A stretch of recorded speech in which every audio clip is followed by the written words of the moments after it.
Muy buenos días, el día de hoy continuando con la disertación que veníamos haciendo en torno de la palabra de Dios sobre el tema de la muerte. Habíamos hecho algunas conclusiones preliminares y una de estas conclusiones era que a través de esta disertación que hacíamos entre todos, nos iba a quedar claro que no teníamos nada claro sobre el tema de la muerte. Más sin embargo, habíamos establecido que íbamos a mirarlo desde tres elementos fundamentales. Eh, el primero de ellos era qué era lo que nos habían enseñado a través de varias religiones.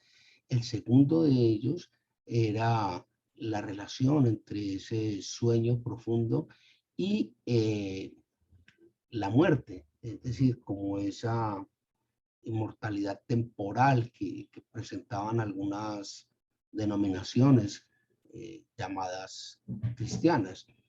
Y en tercer y último lugar, íbamos a empezar a discernir sobre qué es lo que realmente dice la palabra y que choca de plano completamente contra lo que nos han enseñado. Dentro de esta combinación de los tres elementos, pudimos encontrar cosas que son total y taxativamente prohibidas en la Biblia, como es la oración a los muertos, como es comunicarse con los muertos, como es clamar para que un muerto u otra persona interceda por nosotros ante Dios en virtud de lo que el mismo Jesucristo establece, de que nadie va al Padre si no es por Él, de que si fallamos, como dice el texto de Santiago, si caemos, abogado tenemos ante el Padre, única y exclusivamente a Cristo Jesús. Entonces, retomando este tema que el día de hoy eh, pretendo dar por cerrado, creo que es bueno que clamemos al Padre para que en la presencia del Espíritu Santo sea Él quien guíe nuestros pensamientos, nuestras palabras, que sea Él quien more en mis labios, en los de ustedes, para que cualquier palabra, cualquier mensaje sea de conformidad con su santa palabra. No incurramos bajo ninguna circunstancia en planteamientos personales o en interpretaciones amañadas. Clamo para que el Señor ilumine nuestra disertación, nos guíe, nos muestre cuál es, si es de nuestro alcance, entender este fenómeno de la muerte, o si por el contrario es algo que debe quedarse allí donde está y conforme dice la palabra, no buscar en temas que están más allá de nuestro entendimiento. Ya bastante tenemos con lo que se nos ha revelado. A ti oramos, Padre, en el nombre de Jesucristo, nuestro hermano mayor. Amén. Bueno, así las cosas, entonces vamos a retomar con algunos apartes bíblicos que, como les explicaba, tenemos que empezar a observar dentro del contexto de las cosas y dentro del momento cultural y social en el cual se está escribiendo y a quién se estaba dirigiendo, cuál era la cultura a la que iba orientada y cuál era el contexto dentro del cual es planteado el elemento que estamos estudiando, considerando. ¿Sí? Adicionalmente a todo esto, vimos el por qué algunas de estas que mal llamadas historias reales no son más que una parábola o una hipérbola. Y de igual manera, cómo se diferenciaban la una de la otra, hablábamos de unos elementos muy claros que nos iban a permitir conocer con alguna profundidad y dentro de un marco un poco más sólido qué era lo que estaba ocurriendo, qué era lo que estaba pasando dentro de este contexto del tema de la muerte. Así las cosas, entonces, vamos a continuar. Les invito, les insto para que vamos a 1 Tesalonicenses capítulo 4 versículos 13 al 15. 1 Tesalonicenses capítulo 4 versículos 13 al 15. Si me permiten, 1 Tesalonicenses encontrar aquí en Tesalonicenses capítulo 4, versículos 13 al 15, el cual en la versión Reina Valera establece que de acuerdo con la venida del Señor, es el contexto en el cual nos habla, establece lo siguiente. Tampoco queremos, hermanos, que ignoréis acerca de los que duermen, para que no entristezcáis como los otros que no tienen esperanza. Porque si creemos que Jesús murió y resucitó, así también traerá Dios con Jesús a los que durmieron con él. Por lo cual os decimos esto en palabra del Señor, que nosotros que vivimos, que habremos quedado hasta la venida del Señor, no precederemos a los que durmieron. Es aquí, como les explicaba la vez próxima anterior, es un eufemismo para hablar claramente de que nuestra esperanza está centrada en Jesucristo, ¿sí? También establece allí un evento futuro, un evento que está por ocurrir, no es un evento que esté ocurriendo ahora o que haya ocurrido. Entonces la manera de que se plantea el tema del sueño como tal es un eufemismo para poder contextualizar sobre este tema la imagen de la segunda venida de Jesucristo y cómo es Dios quien opera todo este proceso, que era parte de lo que habíamos hablado. Vamos por favor al texto o a la epístola de Pablo a la iglesia de Filipo. Filipenses capítulo 1, versículos 21 y al 24. Filipenses 1, 21-24.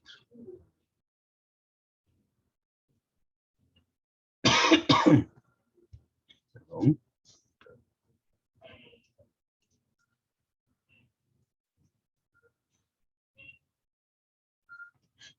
Filipenses capítulo 1, versículos 21 al 24. Nadie más aquí aparezca Filipenses. Listo, aquí lo encontramos, capítulo 1, versículos 21 al 24. El contexto es precisamente cuando Pablo se dirige a los demás y establece, para mí el vivir es Cristo. Miren el contexto dentro del cual nos estamos moviendo. Pablo hablando a la iglesia de Filipo. Miremos lo que establece el versículo 21 al 24. Porque para mí el vivir es Cristo y el morir es ganancia. Mas, si el vivir en la carne resulta para mí en beneficio de la obra, no sé entonces qué escoger. Porque de ambas cosas estoy puesto en estrecho, teniendo deseo de partir y estar con Cristo, lo cual es muchísimo mejor, pero quedar en la carne es más necesario por causa de vosotros. Aquí surge un elemento adicional, y es que empezamos a ver el norte de las cosas, empezamos a ver la luz al otro lado del túnel, y no es el túnel cuando uno muere, ya vimos que eso fue nada que ver. Y es lo siguiente, Pablo tiene una dicotomía claramente establecida entre morir y ojo, que aquí hay una connotación muy grave, muy delicada, que transforma todo el sentido. Él dice, si me muero, estoy dichoso. ¿Por qué? Por una razón muy sencilla. Porque si me muero, voy a estar en presencia de Dios. O sea que cuando yo me muero, entro a la presencia de Dios. Muy bien. Pero como hay tantas personas incrédulas, como hay tantas personas a quien llevar el evangelio, a quien llevar la buena nueva, entonces, si me muero y estoy con Cristo, que es mi anhelo, dice Pablo, entonces no voy a tener la posibilidad de ampliar el evangelio, de llevar el evangelio a otros. Y esa es la dicotomía. Hombre, si sigo vivo, pues a mí no es lo que más me gusta, pero me gusta porque llevo el evangelio a los demás. Es por causa de los demás, dice Pablo. Pero si me muero, qué rico, estoy con el Señor. Y esa es precisamente la dicotomía que se genera. Y observen ese punto álgido, ese punto especial que nace a raíz de este planteamiento de Pablo. Si me muero, ya mismo estaré con Cristo. Si no me muero, sino que sigo vivo por ustedes que no conocen el Evangelio, maravilloso, puedo estar llevando el Evangelio. Entonces, miren qué interesante. Miren qué interesante. Y es que aquí surge un elemento en el cual vamos a entrar con un poco más de detalle, y es el hecho de que cuando una persona muere, Pablo muere, llega directamente donde Jesucristo, de manera ipso facto. Vamos más adelante, vamos a 2 Corintios capítulo 5, versículos 6 al 8. 2 Corintios, segunda epístola de Pablo a el pueblo de Corinto. Aquí lo encontramos, 2 Corintios capítulo 5, versículos 6 al 8. 2 Corintios capítulo 5, versículos 6 al 8. Aquí está. Dice, así que vivimos confiados siempre y sabiendo que entre tanto que estamos en el cuerpo, estamos ausentes del Señor. Porque por fe andamos, no por vista. Pero confiamos y más quisiéramos estar ausentes del cuerpo y presentes al Señor. ¡Wow! Aquí sí cayó el palo y mató al hombre. Porque esto ratifica lo que acabamos de ver. ¿Qué es lo que establece Pablo aquí? Mientras que usted esté en el cuerpo, en la materia, no puede estar en la presencia de Dios. Nadie ha visto, nadie ha compartido de tú a tú, de manera material con Jesucristo. Y ahí es cuando Pablo dice, por fe andamos, no por vista. No necesito ver para creer. Eso es lo que dice Pablo, mientras que esté aquí, no puedo. Pero miren qué tremendo golpe nos da Pablo aquí. Cuando nos dice, cuando deje mi cuerpo, ¿recuerda lo que habíamos la charla próxima anterior? ¿Sí recuerda? Cuando hablábamos de que esa palabra tánatos no hacía referencia directamente a la muerte como nos lo habían enseñado, nos lo habían mostrado, sino que ese tánatos hace más referencia desde la traducción textual a una separación, a una ruptura. El alma se separa del cuerpo. Wow. Y aquí Pablo nos está diciendo precisamente eso. Mientras que está en la carne, no puedo compartir con Jesucristo de tú a tú de manera personal. Pero cuando mi alma deje mi cuerpo, voy a estar inmediatamente en la presencia de Jesús. ¡Wow! No, me perdí. ¿Cómo así? Sí, no hay tal sueño. Por lo menos eso es lo que Pablo nos está diciendo. No habría entonces esa etapa de ese sueño profundo del que en algún momento hablábamos, sino por el contrario, lo que encontramos allí es una cosa extraordinaria. Inmediatamente vamos a la presencia del Padre.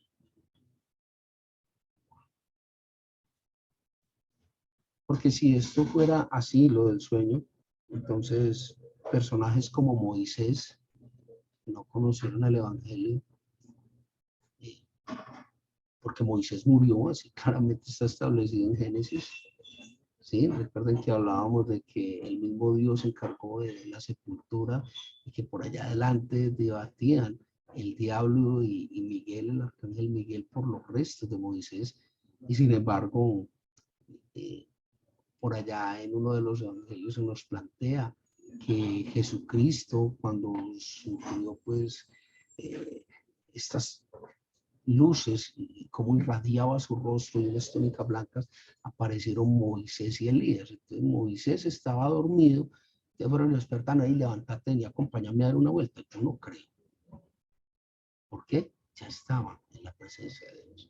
Y Elías no había muerto. Recordemos que Elías fue arrebatado por un torbellino de fuego, no por una carroza de fuego como lo he enseñado tampoco.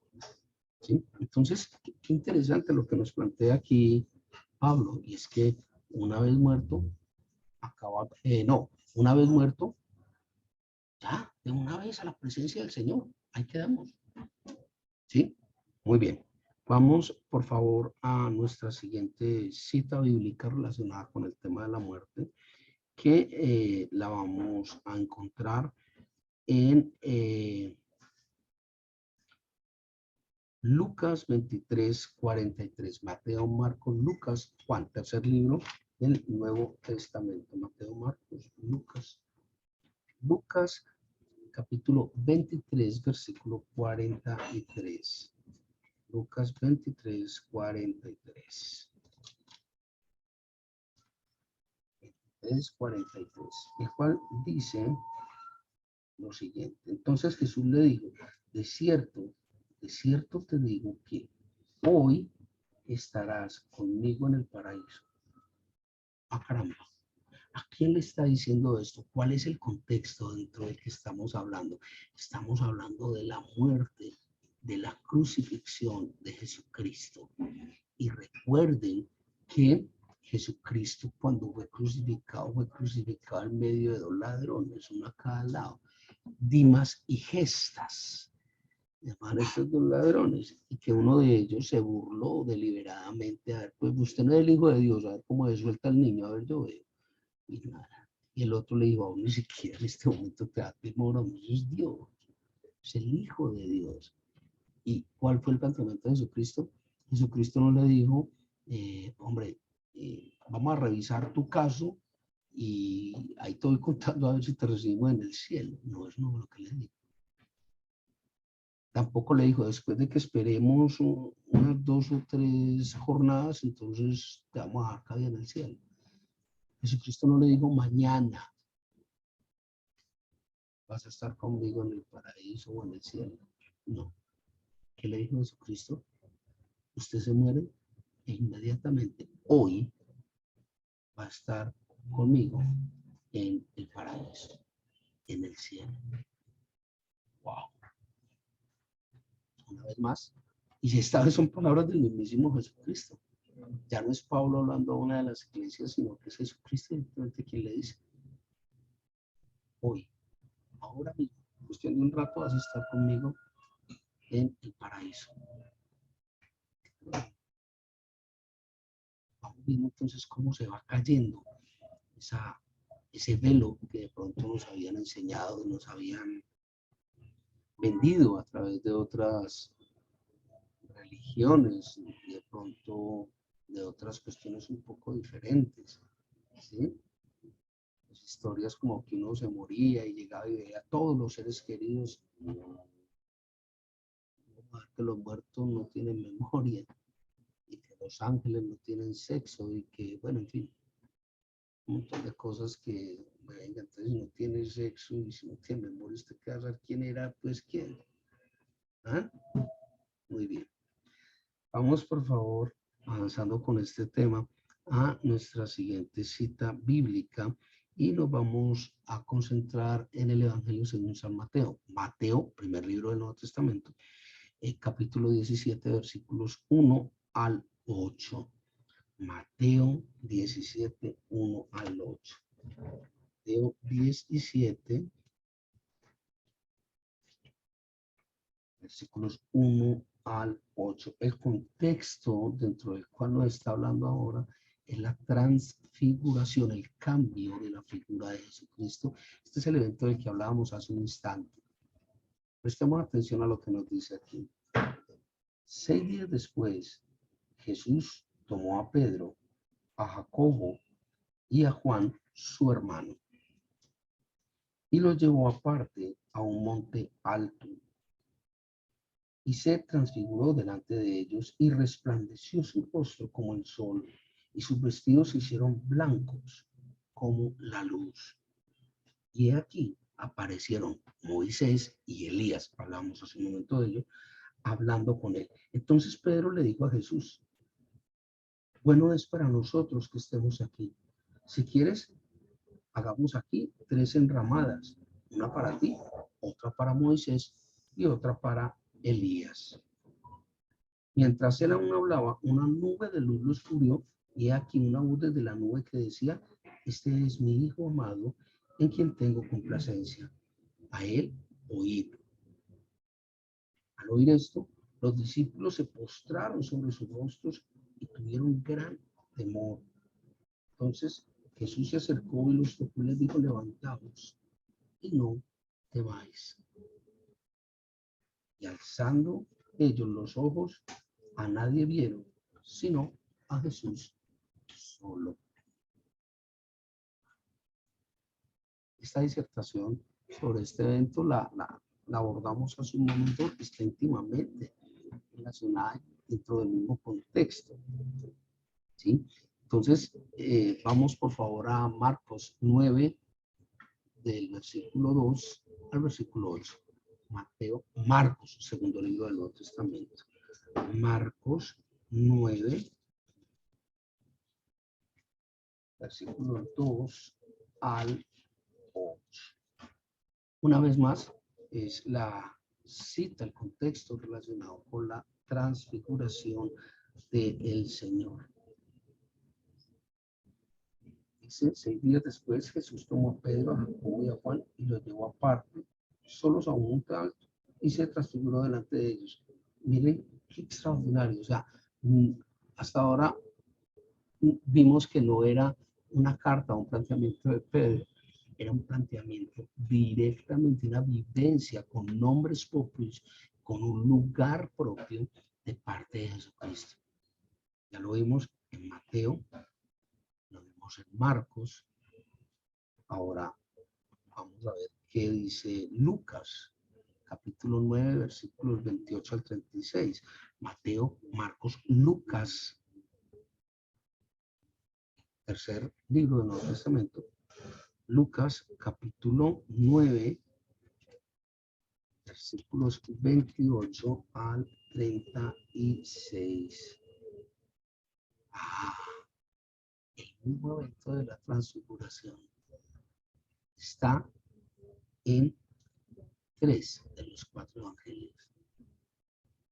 Y con esto, como manifestábamos hace un momento y como establecíamos, cae por completo el tema del sueño profundo y de la reencarnación, que ya también habíamos explicado en nuestra reunión próxima anterior. Entonces, qué interesante. Como decíamos, uno de los objetivos era tener muy claro que no teníamos nada claro. Vamos, por favor, a 2 Pedro, capítulo 1, versículos 16 al 18. Está ya al final, antes de Apocalipsis, segunda epístola personal de Pedro.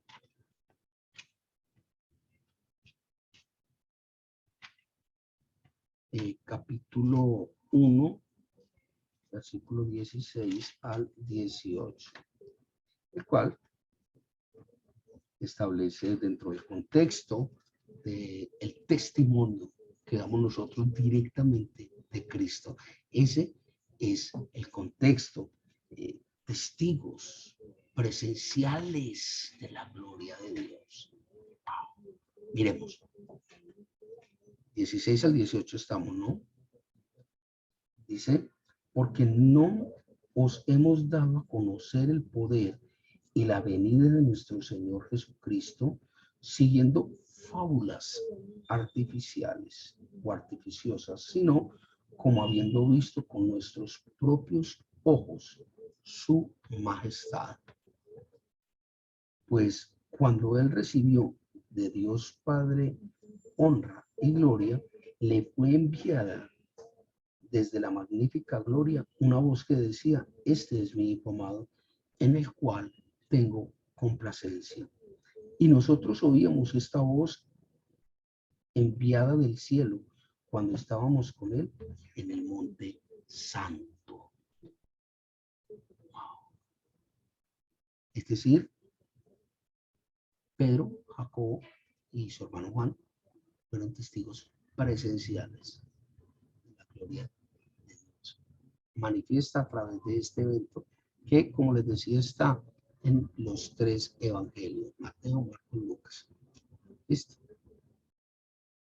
Vamos, por favor, al texto de Deuteronomio, capítulo 34, versículos 5 y 6. Está dentro del Pentateuco, creo, en ese sexo número levítico, Deuteronomio. Deuteronomio 34.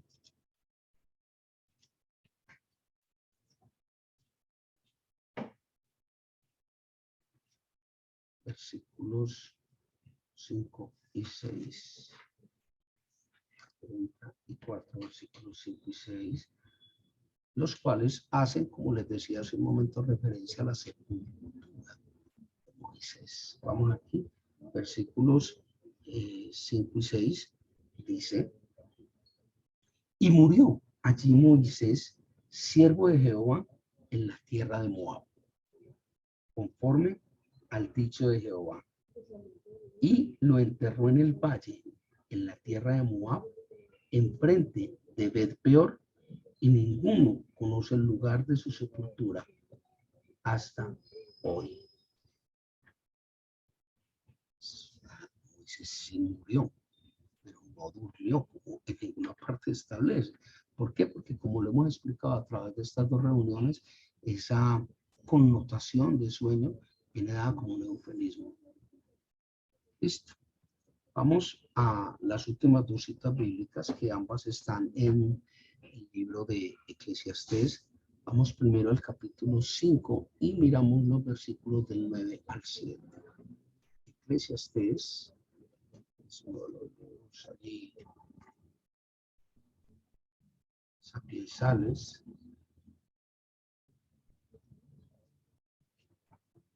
Eclesiastés 5. Yo me voy hasta que aparezca Eclesiastés.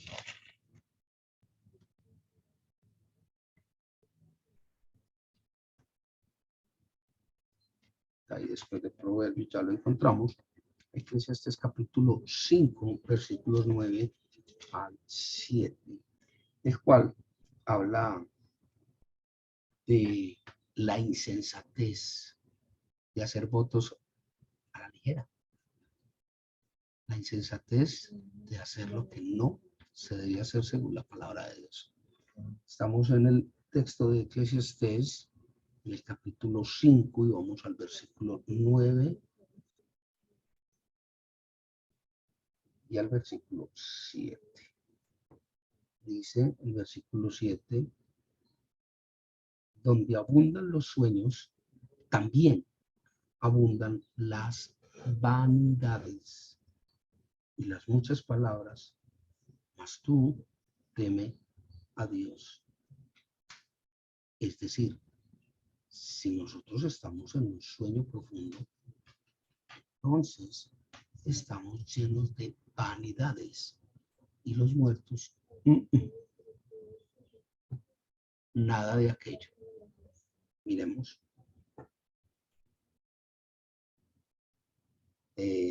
Si opresión de pobres y perversión de derecho y la justicia vieres en la provincia, no te maravilles de ello, porque sobre el alto vigila otro más alto, y aún más alto está sobre ellos. El poder y la voluntad de Dios para establecer el tema entre la vida y la muerte es potestad única y exclusivamente de Dios. Esto, ¿eh? Y ahora, por último, allí mismo en el libro de Eclesiastés, vamos al capítulo 12, al versículo 7.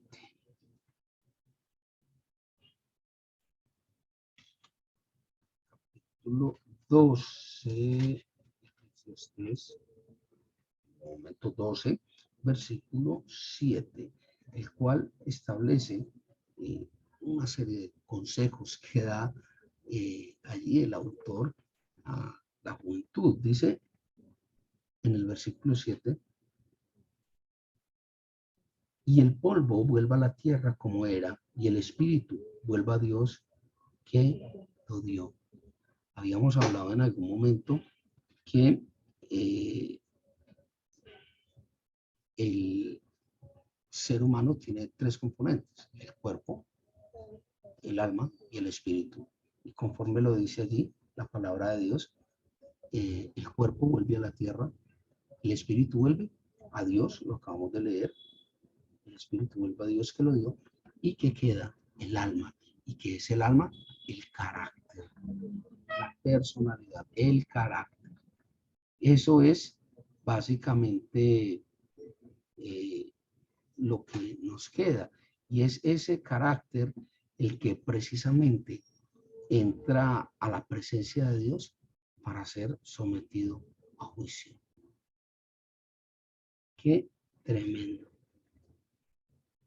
Con todos estos elementos tenemos entonces ya material suficiente para tener claro que de pronto no teníamos muchas cosas claras dentro de este proceso de la muerte: qué es lo que Dios nos pide, qué es lo que Dios nos exige, qué es lo que Dios establece frente a todos estos elementos.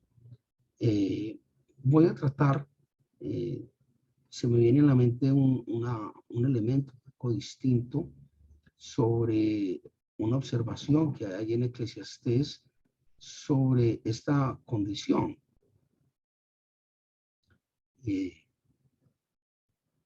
Vamos a ver, permítame un momento.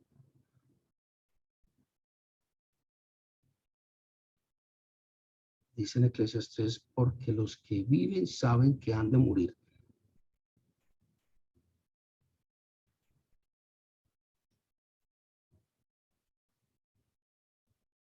Vamos por favor a la cita en Eclesiastés 9, versículo 5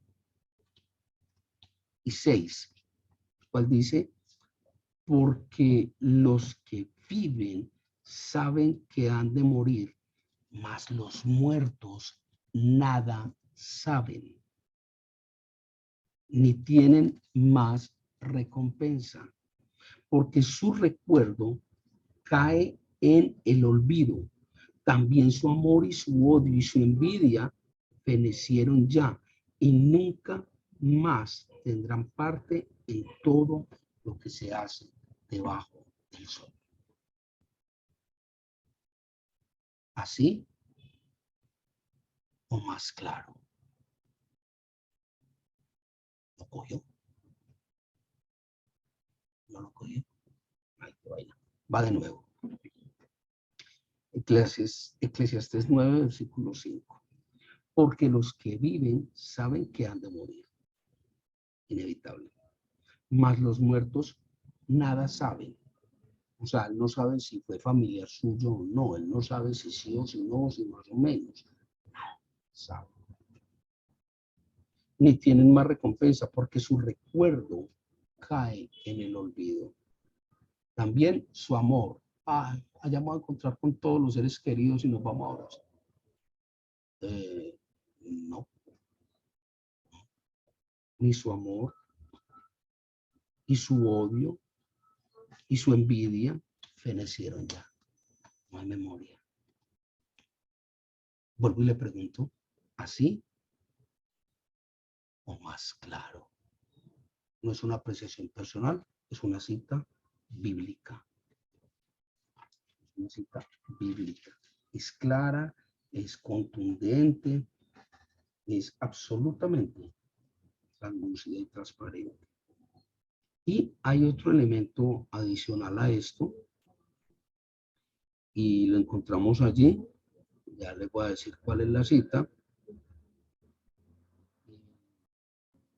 Bueno, ya la habíamos visto que es que el polvo vuelve al polvo y el espíritu vuelve a Dios que lo dio. La pregunta es, ¿qué hacemos nosotros cuando fallece un ser querido? ¿Qué hacemos nosotros cuando perdemos a una persona que amamos?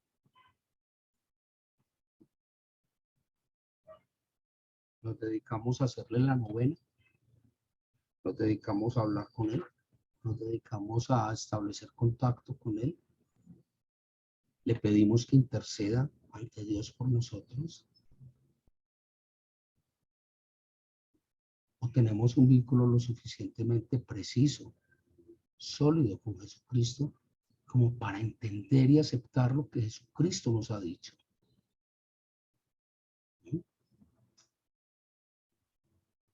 No hablen con los muertos no saben nada. No oren a los muertos no interceden por nosotros. No consulten a los muertos no saben nada.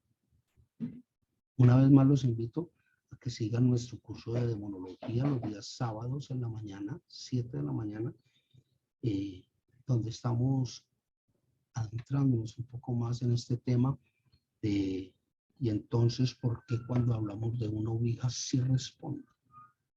Y entonces, ¿por qué en un sueño se me reveló que? Vamos a entender todo eso. Son temas que están íntimamente vinculados y que son tremendamente reforzados por esas doctrinas insanas, nocivas, que nos han dado en determinadas congregaciones, iglesias, sectas. Yo creo que después de esto, nuestra percepción de lo que es la muerte y de que nada nos pertenece, mucho menos las personas,